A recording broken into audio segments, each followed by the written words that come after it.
we wanted to make sure that you guys didn't get too bored after yesterday's tech forum. Seriously, I thought it was fantastic. And so we wanted to shake up the program a little bit. So thank you, Rachel, for the introduction. I hope you guys are having fun. It's been fantastic putting this summit together in 6 weeks or less. And so educational experience.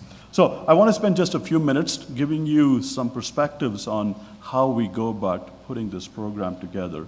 Who does all the work? You've seen some version of this, but I just wanted to remind you the fundamental premise. This is what attracted to me when the secretary called me in October, and he said, hey, I need you to come and help out. And of course, I said, like Rachel said, I said, woof, woof, I'll be on the next plane up. I really believe in this man, and we can say this in front of him. This is a very unique individual, and the country should be really happy to be having his service as a Secretary of Energy. The premise for SunShot was very interesting. It said, look, can I bring the cost of solar electricity down by about 75%? Not by using policy instruments, but by using science and technology. How would you go about doing it? How would you use the capabilities of Microsoft and Google and all the other people to bring the soft cost down? And we said, this is very interesting. It's not something that we would do normally. We said, that's why we want to do it. And therefore, the goal was to bring it down to about 5 to 6 cents a kilowatt hour. Last year, we had a lot of debates about this. It's getting clearer that this is an attainable goal. This is aggressive, but not crazy. The other footnote to this entire discussion is something that you heard something about yesterday. I'll give you a couple of examples of how we are, from the programmatic side, trying to address them, which is the issue of global competitiveness. You heard it in the Secretary's talk. This is something we as a country need to wake up to. The rest of the world is not sitting back and waiting for stuff to happen in the Western Hemisphere. So we need to really be on our toes to get back onto the saddle and ride very hard. So that's kind of the big footnote to SunShot. If there's something that's bigger than 5 to 6 cents, I think it's global competitiveness. That brings me to a very important piece of information I wanted to share with you. It's how and who, how do we do the business and who does all of this. So this is going to be a rather lengthy description. The way we have set up our program is in these 3 different boxes. Mainly the power electronics and the systems integration, which Kevin Lin, Rajiv Ram tag team together. We have the converter technologies and the soft costs. So those are kind of the technology embodiments. And then the next big question, really important question, is the set of people.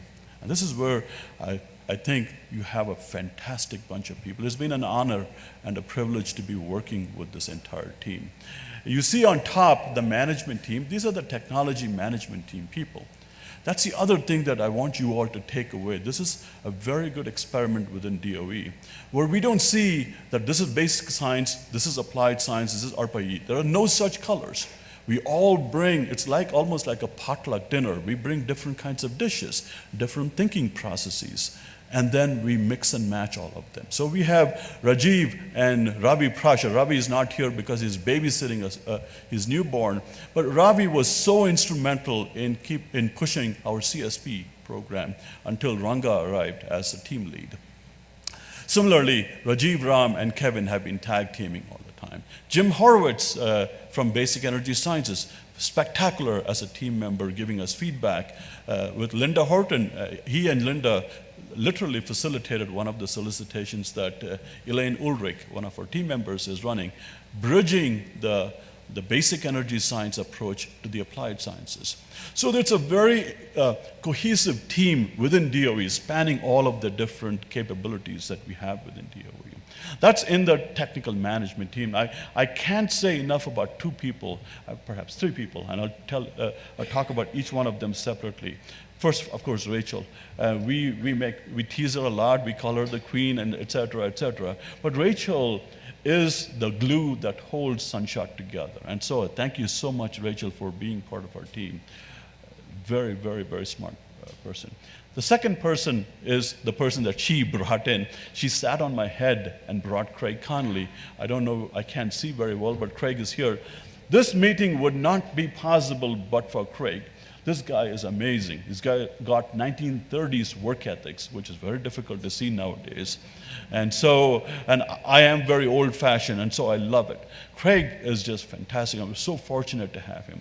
Of course, the third person is Min Lee, although he accused me of delusions of grandeur, but Min is just the intellectual glue of this program. He knows so much more about PV and stuff that he's been a pleasure to work with. That's not all. Let me talk about the other people on our team. We have 3 groups of people I wanted to really acknowledge. The SunShot Fellows. The SunShot Fellows, some of them are here. They did all of the organization for the tech forum that you saw yesterday under Mike Pliggett's leadership. The Fellows is a pathway to look for the next generation of program managers. People are doing cutting-edge science who are really interested in serving the country, and we wanted to bring them in. And you see some of them. Catherine is in the front, Adam is in the front. Very sharp people who have PhDs from very big institutions who want to serve the country from the program management perspective. And this is a pathway to try to induct them. The second set of people are our SETAs. These are our science, technology, engineering, and administrative associates. And these are non-federal employees, but no difference. We don't see any color differences. You see many of them in the audience. All of them are here today. And of course, our federal employees, federal colleagues, the team leads. There are a few people I do want to make a specific mention. Steve Chalk. Steve Chalk is sitting right there in the front. He is our big daddy in the team. He is fantastic because he is an ops expert. He knows everything about DOE. There are a few people in DOE that you can go to. Steve is one of them. He's been fantastic in terms of babysitting us, keeping crazies like me, out of trouble and stuff like that. But it's been a pleasure working with Steve because of how he has run this program. So thank you so much. And we would be remiss if we didn't mention the other Steve, the secretary himself. This is the biggest team member intellectually. I mean, we're having, you guys will not believe it, but we're actually writing a patent disclosure with the secretary. This is the kind of commitment intellectually that we have through our DOE. Okay, I think I've talked about the Insight team. Fantastic bunch of people. Let me talk just for a minute about our facilitators. These are our contracting officers. Michael Schledorn is here. Michael is an outstanding individual. Michael is sitting somewhere out there. Michael, outstanding team. They run all of our contracting processes. So that's the other message I want you to take away. This is a relatively well-oiled machine. We have the legal people helping us, the contracting people helping us, the technical team in headquarters, all working together. We then have advisory boards. We have which is Bill Brinkman from Office of Science, Arun Majumdar until 2 o'clock yesterday. The next person will take over, and Dave Danielson from the Applied Office. These are our internal advisory board members, and we also have an external advisory committee, which is the ERAC committee. These kinds of workshops are the other way that we get feedback from the community, the stakeholders, industry, national labs, academia. And so we continuously sample. In the 15 months we've been in existence, we've done about 25 workshops. Okay. So it gives you a perspective of how we go about doing business. Okay. All right. So you might have seen this slide yesterday. I wanted to take you through some of the thinking processes, give you some examples. The first part just tells you the cost structure. The various bars are going to show up. The yellow box is basically the power electronics component. That small sliver that you see is the expected decrease in the cost structure for that particular component. In this particular case, we're talking about residential solar. And we have such roadmaps for the utility scale as well as for our CSP program. And the big box that you see there is basically the programs that we have in place. There are 2 or 3 solicitations which address that. And the key message I want you to take away from this is that as we identify opportunities or barriers that limit us from bringing the cost down, we go in and put a team together, run a workshop, and put out a solicitation. And for example, Kevin has a few solicitations out already on the hardware balance of systems component. This is the biggest animal. It's the one that we are going to continuously increase our heat in terms of trying to solve this problem. You can see it's a $2 worth of problem to be solved, and then not simple algorithms like us hardware people do, simply increase the temperature, increase grain size. It doesn't work that way for all these financing or customer acquisition type problems. But as I hope you saw yesterday, there's a lot of work that's come through the incubator program. There are a couple of new announcements that we want to make today, which was made yesterday. I want to reinforce that. So keep going on. On the PV side, the algorithms are quite easy to understand. You have efficiency as a key driver. We have several solicitations in that direction. Finally, manufacturing. I will give you some exemplars of what we're trying to do in each of these topics. Okay, and that gives you the pathway going down to $1.50 by the end of the decade. I believe that we could hit it much more sooner than the end of the decade. If, and big if, and when we reduce the soft cost component to the appropriate value. Okay, now CSP has a similar roadmap, and Ranga, who has been very instrumental in pulling a lot of these together over the last 8 months, has done a spectacular job of just making the intellectual level so much higher than we had before. And so we have roadmaps for those, and there are solicitations which are already in place. You might have seen some of the new awardees yesterday in the poster session. Okay, I now begin by giving you a few examples, and then I'll finish up.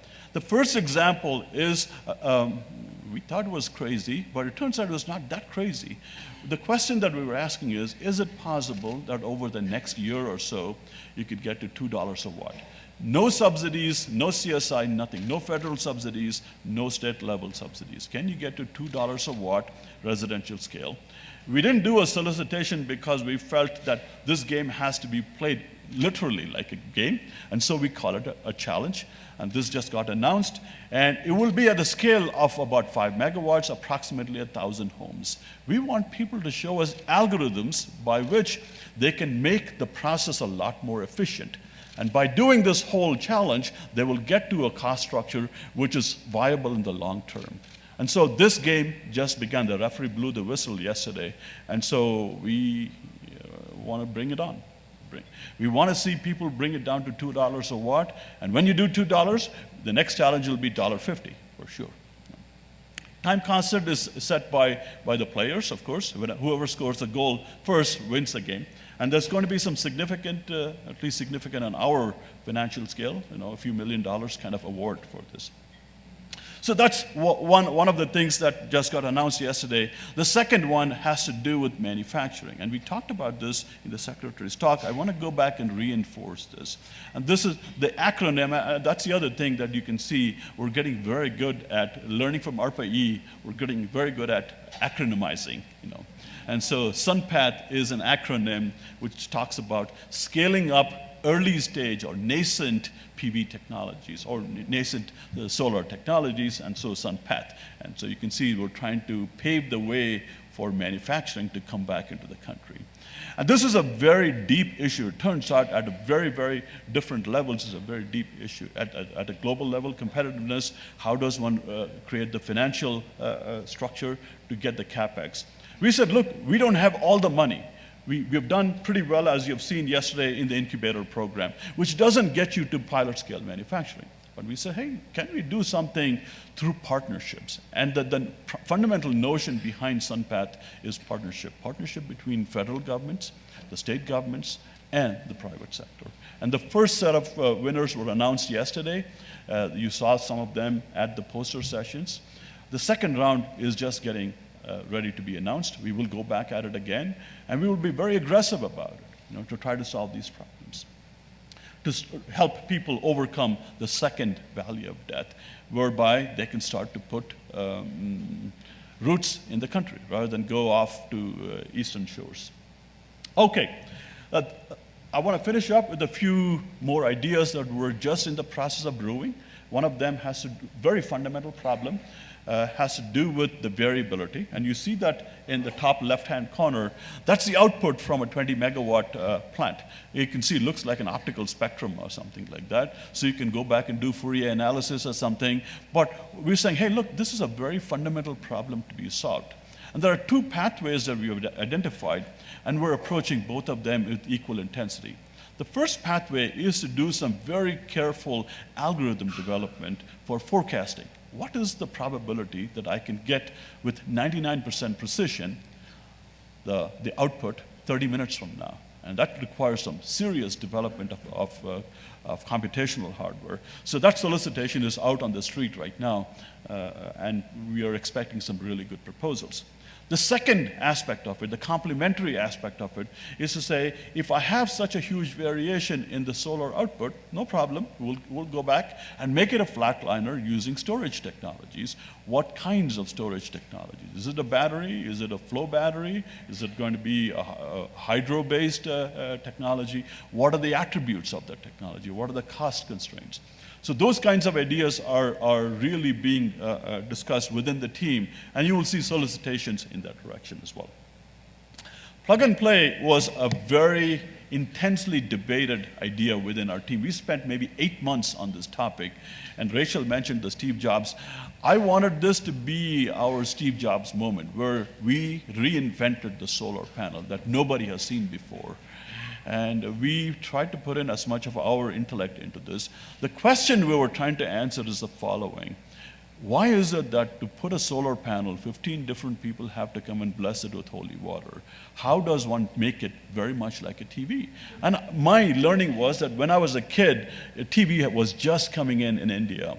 And we had to get permits from people, turns out, because people thought it was a good way to make money and stuff. Then they figured, hey, it's not worth it. Let's let everybody have a TV.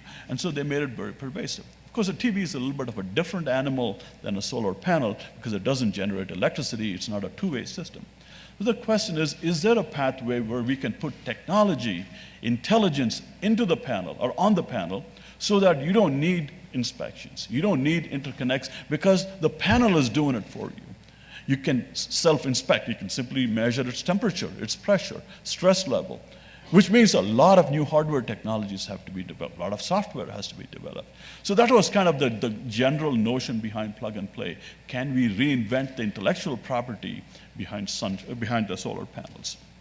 Okay, coming a little bit lower into the food chain, and we have talked a little bit about this yesterday. One of the questions that we were asking is, how does one take science knowledge, what Harry talked about, how does one push the limits? And kind of half-jokingly, we call this the Michael Jordan program.